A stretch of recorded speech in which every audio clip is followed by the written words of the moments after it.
Hello friends, आज हम देख रहे हैं मुस्लिम विवाह। इससे पिछली वीडियो में हमने देखा था विवाह यानी कि हिंदू विवाह। हिंदू विवाह जैसे कि इसमें हमने बताया था कि हिंदू विवाह एक धार्मिक संस्कार है, परंतु मुस्लिम विवाह कोई एक धार्मिक संस्कार नहीं है। जैसे कि विवाह हर धर्म हर जाति में आवश्यक होता है, क्योंकि विवाह एक वैध है, जिससे कि उत्पन्न संतान जो होती है वो वैध मानी जाती है। विवाह के उपरांत ही सहवास की या यौन संबंध स्थापित करने की मान्यता प्राप्त होती है। उनसे जो बच्चे उत्पन्न होते हैं, पैदा होते हैं, उन्हें वैधता प्राप्त होती है। तो इसलिए विवाह करना बहुत आवश्यक होता है। हिंदू विवाह एक धार्मिक संस्कार है, उसी प्रकार मुस्लिम विवाह एक धार्मिक संस्कार नहीं है। मुस्लिम विवाह एक समझौता है, इसे दीवानी समझौता भी कहते हैं। मुस्लिम विवाह को निकाह कहते हैं। निकाह ये नर नारी का विषयी समागम होता है, यानी कि जो दो विषम लिंगी जो लोग होते हैं वो निकाह के बाद एक विषयी समागम में सम्मिलित होते हैं। मुस्लिम विवाह धार्मिक संस्कार नहीं है, बल्कि एक दीवानी समझौता है, यानी कि इसमें समझौता किया जाता है। इसके लिए कोई धर्म कांड की आवश्यकता नहीं होती, मंत्रोच्चारण की आवश्यकता नहीं होती, क्योंकि ये धार्मिक संस्कार नहीं होती। और जहाँ धार्मिक संस्कार होते हैं, धार्मिक कर्मकांड होते हैं, धार्मिक संस्कार होता है, वहीं पुरोहितों की आवश्यकता होती है, पंडित की आवश्यकता होती है, मंत्रोच्चारण होते हैं। परंतु जो मुस्लिम विवाह है ये इसको निकाह कहते हैं। ये धार्मिक संस्कार नहीं है, और धार्मिक संस्कार नहीं होने के कारण ये एक दीवानी समझौता है। मुस्लिम विवाह की कुछ परिभाषाएं दी हैं। सबसे पहले मुल्ला ने कहा है कि निकाह विशिष्ट समझौता है, जिसका उद्देश्य होता है कि बच्चे पैदा करना और उन्हें वैध घोषित करना, यानी कि मुस्लिम विवाह के अंतर्गत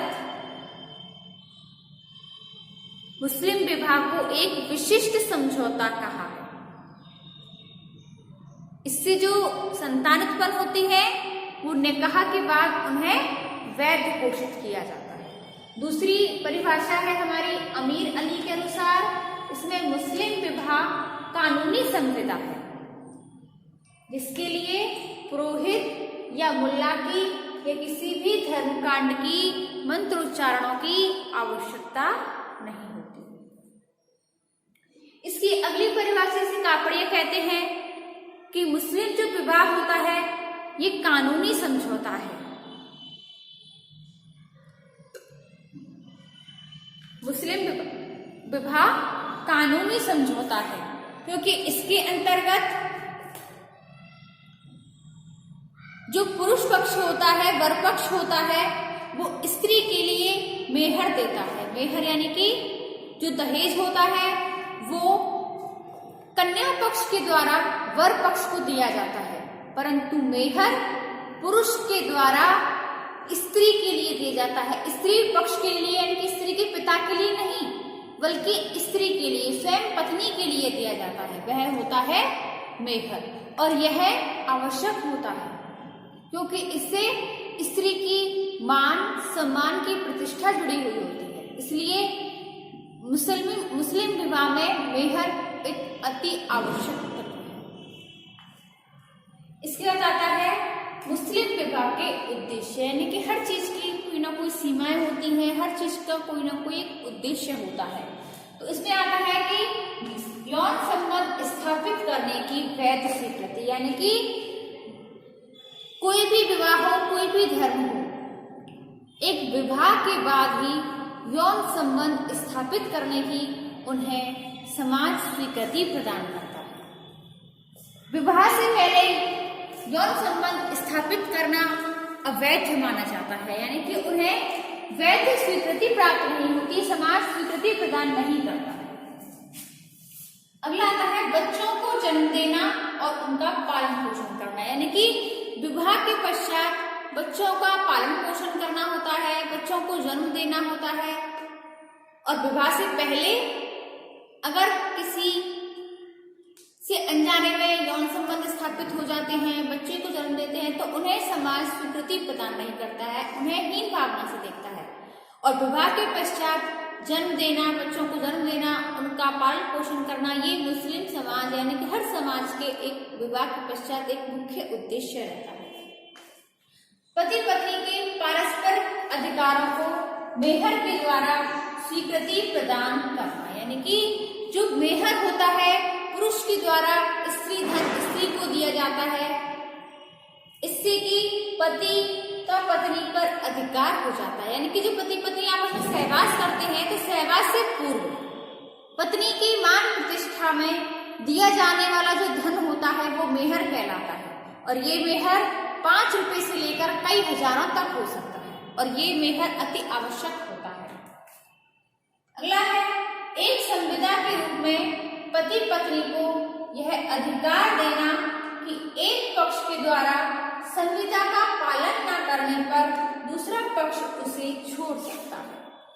यानी कि वर पक्ष हो या वधू पक्ष हो, जो एक संविदा का पालन नहीं करता है तो दूसरा पक्ष ये अधिकार रखता है कि जब चाहे वो उसे छोड़ सकता है, तलाक दे सकता है। अब आते हैं मुस्लिम विवाह की शर्तें। तो इसमें सबसे पहले हर चीज की शर्तें होती हैं कि मुस्लिम विवाह के अंतर्गत शर्तें आती हैं कि जो विवाह करने वाला जो बच्चे होते हैं वो बालिग होने चाहिए, यानी कि उनकी आयु 15 वर्ष से अधिक होनी चाहिए, वो पागल नहीं हो, दिवालिया नहीं हो। इसमें एक आती है शर्तें कि दोनों पक्षों की सहमति आवश्यक होती है, लड़का लड़की की और उसकी फैमिली की। किसी भी जबरदस्ती से या धोखे से विवाह संपन्न नहीं होता है। मुस्लिम विवाह में काजी, जो हिंदू विवाह में तो पुरोहितों का होना आवश्यक होता है, परंतु मुस्लिम विवाह में काजी का होना अति आवश्यक होता है। उसी के सम्मुख निकाह संपन्न होता है।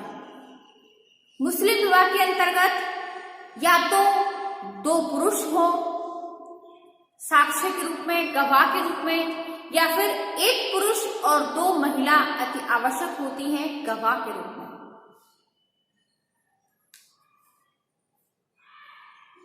मुस्लिम विवाह के अंतर्गत अगर कोई अल्पवयस्क अवस्था में विवाह होता है तो उनके संरक्षक, उनके जो माता पिता होते हैं, उनको राजी होना पड़ता है, मेहर सुनिश्चित करना पड़ता है।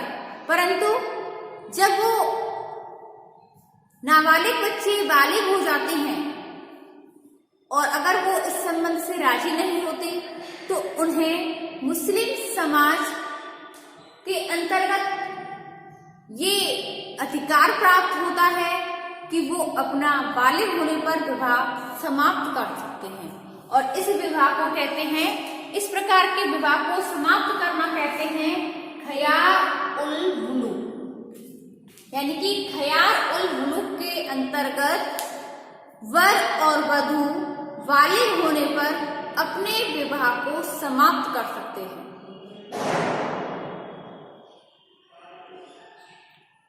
इसके अंतर्गत कुछ और भी शर्तें होती हैं, जैसे कुछ अनियमित विवाह होते हैं कि मुस्लिम विवाह के अंतर्गत 4 पत्नियां रख सकते हैं, परंतु अगर 5वीं से विवाह करना है तो इस स्थिति में पुरुष को अपनी किसी एक पत्नी को तलाक देना होता है, तभी वह अपनी 5वीं पत्नी से विवाह करने का अधिकार रखता है।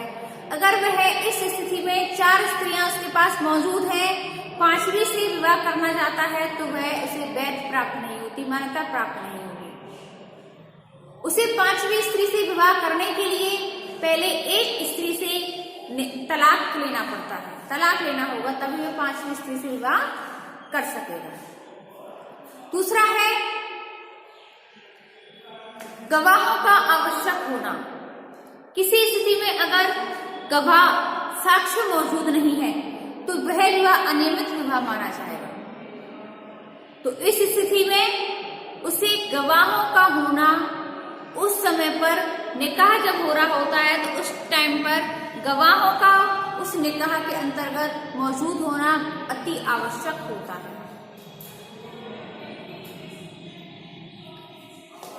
इसके बाद आता है मुस्लिम विवाह में मेहर, यानी कि मुस्लिम विवाह में स्त्री धन। जैसे कि मैंने आपको पहले ही बताया था कि मेहर क्या होता है, यह स्त्री धन है जो पुरुष के द्वारा स्त्री को, अपनी पत्नी को दिया जाता है। और यह धन या तो विवाह से पूर्व भी निश्चित हो जाता है, किसी स्थिति में विवाह के बाद निश्चित होता है, और किसी स्थिति में सहवास से पूर्व उस स्त्री को दिया जाता है। और यह धन स्त्री के पास ही रहता है और यह अति आवश्यक होता है। मेहर के द्वारा पुरुष एक से अधिक पत्नियां रखने पर सकुचाता है, क्योंकि कई बार उनकी आर्थिक स्थिति इतनी ठीक नहीं होती है कि वो एक से अधिक पत्नियां को मेहर चुकाने में समर्थ हों। दूसरी, तलाक देने में भी सकुचाते हैं, क्योंकि अगर मेहर हमने इसको दे दिया, तलाक दे देंगे तो मेहर भी इसके साथ चला जाएगा। तो इस स्थिति में महिलाओं की स्थिति थोड़ी सुधरी है मेहर के कारण, जिससे कि उन्हें एक से अधिक पत्नियां रखने में, उनको तलाक देने में सोचना पड़ता है। इसलिए मेहर मुस्लिम विवाह में अति आवश्यक हो गया है। तो मेहर भी 4 प्रकार के होते हैं। निश्चित मेहर, सबसे पहले आता है निश्चित मेहर। निश्चित मेहर के अंतर्गत विवाह से पूर्व मेहर की रकम तय कर दी जाती है, या मेहर की रकम तय कर ली जाती है। इसके अलावा मेहर कभी कभी चुका भी दिया जाता है, और ये जो मेहर का जो धन होता है वह स्त्री के पास ही रहता है। दूसरा है उचित मेहर। इस मेहर के अंतर्गत विवाह से पूर्व या विवाह के बाद भी कभी कभी मेहर की रकम तय कर ली जाती है, और अगर किसी स्थिति में मेहर की रकम नहीं दी जाती है तो कभी कभी जो कोर्ट होती है, अदालत होती है, वो पति की आर्थिक स्थिति देखकर मेहर तय करते हैं, और कभी कभी वो स्त्री की और बहनों के लिए क्या मेहर मिला है इस स्थिति पर भी अनुमानित मेहर तय करते हैं, और ये मेहर उसको चुकाना भी पड़ता है। अगला आता है सत्वर मेहर। इसके अंतर्गत स्त्री के लिए सहवास से पूर्व पति को मेहर चुकाना पड़ता है, और अगर सहवास से पूर्व मेहर की कीमत वह पत्नी को नहीं दे सकता है तो स्त्री सहवास से मना भी कर सकती है। अगली आती है स्थगित मेहर। इस स्थिति में स्त्री के लिए पुरुष निकाह से पूर्व ही मेहर की रकम अदा कर देता है। अगला आता है विवाह के भेद, यानी कि मुस्लिम विवाह के कितने प्रकार होते हैं, भेद होते हैं। पहला है सही या वैध विवाह। तो ये जो विवाह होता है माता पिता वर पक्ष और वधु पक्ष की उपस्थिति में होता है, उनकी राजी से होता है। इस विवाह में अंतर्गत काजी के सम्मुख निकाह होता है, साक्ष्य उपस्थित होते हैं। दूसरा होता है मुताह विवाह। ये जो मुताह विवाह होता है ये अरबी व्यवस्था के अनुसार होता है। इस विवाह के अंतर्गत दादी, चाची, ताई, नानी, बुआ, माता, सगी बहन को छोड़ करके चचेरी बहन के साथ इस प्रकार का विवाह किया जा सकता है। अगला है अनियमित विवाह। ये विवाह होता है जैसे कि हमने पहले पढ़ा था कि 4 स्त्रियां होने पर भी अगर वह 5वीं स्त्री से विवाह करना चाहता है तो वह अनियमित विवाह होता है। या फिर किसी विवाह के अंतर्गत साक्ष्य या गवाह नहीं होते तो वह विवाह भी अनियमित विवाह कहलाता है। तो इस स्थिति में 5वीं स्त्री से विवाह करने के लिए उसे किन्हीं 4 स्त्रियों में से किसी एक पहले तलाक देना होता है, तभी वह 5वीं स्त्री से विवाह कर सकता है। और विवाह के उपरांत साक्ष्य का होना अति आवश्यक होता है। इसके लिए ये जरूरी होता है कि जब वह निकाह कर रहा हो उस समय पर साक्ष्य उपलब्ध हो। तो फ्रेंड्स, आज की वीडियो में हमने मुस्लिम विवाह का अर्थ, उसकी परिभाषाएं देखी, मुस्लिम विवाह के उद्देश्य, मुस्लिम विवाह की क्या क्या शर्तें होती हैं, मुस्लिम विवाह में मेहर का क्या अर्थ होता है, मुस्लिम विवाह में स्त्री धन क्या होता है, और मुस्लिम विवाह के भेद यानी कि प्रकार देखे हैं। इससे आगे हम देखेंगे अपनी नेक्स्ट वीडियो में। धन्यवाद।